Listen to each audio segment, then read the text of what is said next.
And now, aviation weather around Alaska.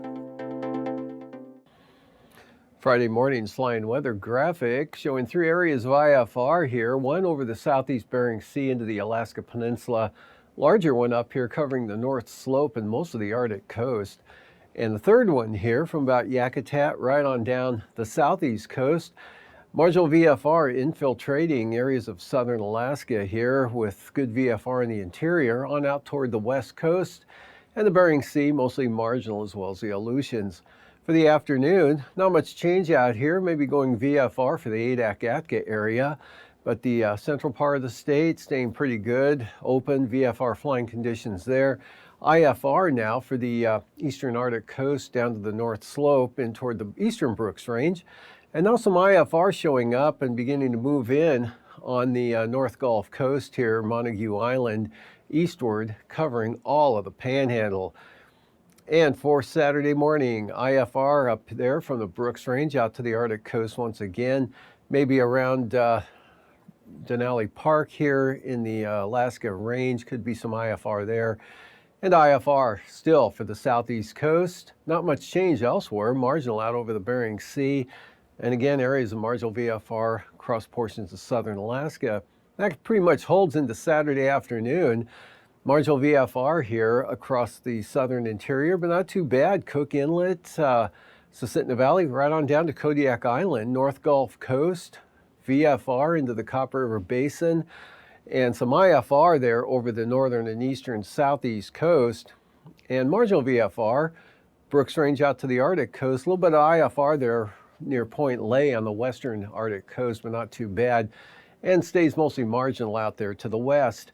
Passes Anatuvik and Atigan, look for IFR flying conditions for both passes through the day tomorrow, especially on the northern entrance would be the lowest conditions, better as you come out the south side or enter in the south side. Lake Clark and Merrill, marginal VFR, and for rainy as well, marginal. Windy looking pretty marginal. Isabel, marginal VFR. And Mintesta, go for VFR once again. And for Tanita, looks like a marginal day there, at least in part.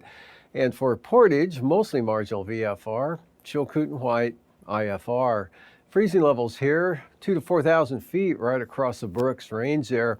Otherwise, about 6,000 feet here, maybe closer to 5 out to the west there, closer to 7 over toward the border in the interior.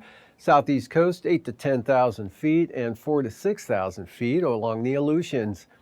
Icing, considerable moderate with all the moisture flowing in from the southwest here and up into the North Gulf Coast.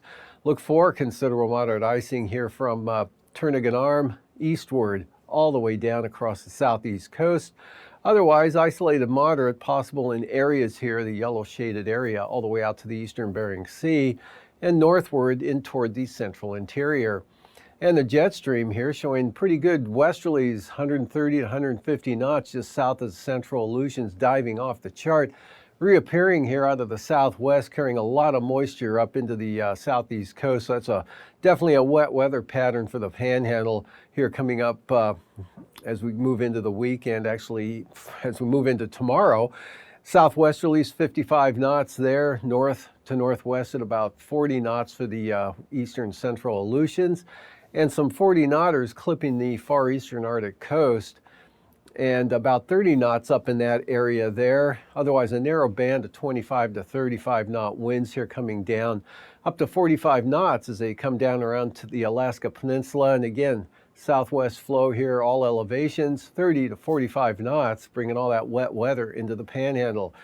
And for turbulence, with those winds there for the southeast coast, expect considerable moderate across the entire area there.